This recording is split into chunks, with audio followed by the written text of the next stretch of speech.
alikuwa na kisima kwenye ile daycare yake nyuma ya jengo.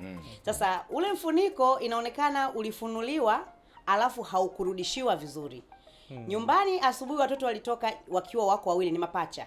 Walitoka wakiwa nyumbani wako pamoja vizuri. Sasa kilichokuja kutokea kwamba ule muda wa mapumziko yule mtoto alizunguka nyuma yule mmoja akatumbukia kwenye kisima.